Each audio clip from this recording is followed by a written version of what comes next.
Chers collègues, la parole est à Monsieur Falorni.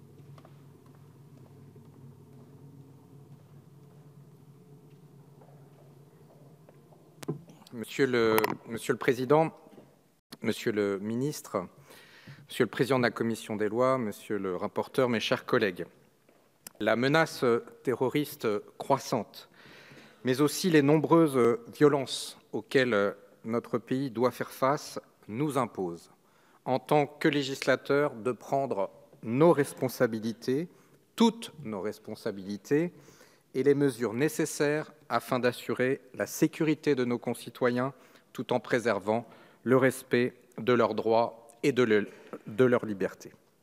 Nous nous retrouvons donc aujourd'hui afin d'examiner le projet de loi relatif à la sécurité publique dans sa rédaction telle qu'issue de l'accord trouvé en commission mixte paritaire entre sénateurs et députés.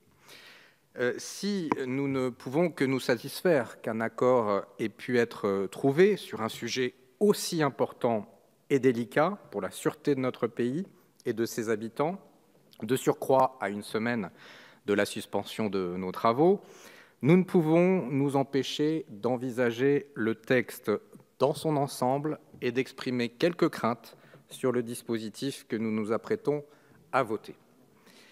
J'ai déjà pu exprimer ma satisfaction quant au renforcement des mesures pénitentiaires.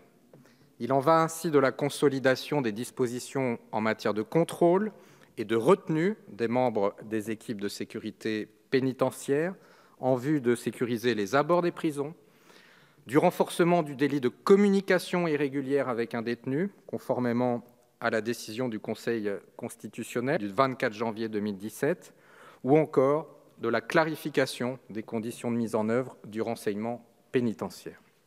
Nous nous accordons sur le fait que ce texte de cohérence, et à l'instar de nombreux pays voisins, permet la mise en place d'un cadre d'usage des armes commun aux policiers et aux gendarmes, ainsi qu'aux douaniers et militaires déployés sur le territoire national.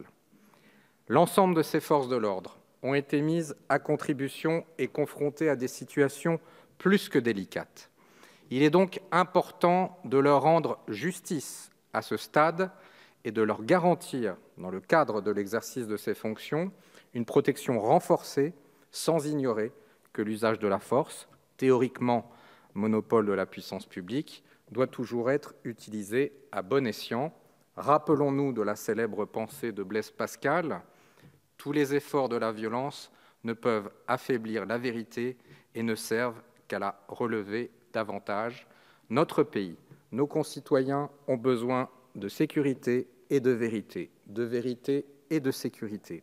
Monsieur le ministre, vous avez indiqué avec raison que vous ne cacherez rien et que si des actes ont été commis par des policiers, des actes délictueux, des actes éventuellement criminels, ils seront sanctionnés, ce qui n'empêche pas de réaffirmer, et je le fais ici à la tribune, notre soutien aux forces de sécurité qui œuvrent chaque jour pour nous protéger. Enfin, je veux évoquer la réintroduction du délit de consultation des sites djihadistes. J'y suis, à titre personnel, totalement favorable. Néanmoins, je veux exprimer ici une inquiétude. Ce dispositif avait été introduit par la loi du 3 juin 2016 renforçant la lutte contre le crime organisé et contre le terrorisme. Il avait été censuré par le Conseil constitutionnel au motif que la Déclaration des droits de l'homme de 1789 prévoit, je cite, « la libre communication des pensées et des opinions, principe impliquant la liberté d'accéder à Internet ». De plus, pour le Conseil constitutionnel, cette disposition empêcherait le citoyen d'une démocratie de se former une opinion justifiée sur l'une des menaces les plus graves qui pèsent sur notre société, sur sa nature et sur ses formes, et ne pouvait donc être déclarée conforme à la Constitution. Je souhaite vraiment que la nouvelle rédaction proposée de l'article 421-252 du Code pénal puisse satisfaire au contrôle du Conseil constitutionnel, même si la condition positive, c'est-à-dire la manifestation de l'adhésion à l'idéologie, et la condition négative, l'absence de motif légitime, m'apparaît difficile à réunir. Je souhaite me tromper. Voilà, mesdames et messieurs, mes chers collègues, en regrettant au nom de mon groupe, au nom du groupe radical, républicain, démocrate et progressiste, que le débat fécond que nous avons eu la semaine dernière dans cet hémicycle se soit heurté à l'inflexibilité du Sénat, je voterai toutefois, à titre personnel, en faveur de ce texte, qui est un bon texte, que je soutiens. Et à travers ce vote, je veux à nouveau exprimer, Monsieur le ministre de l'Intérieur, tout mon soutien à nos forces de sécurité. Merci, mon cher collègue.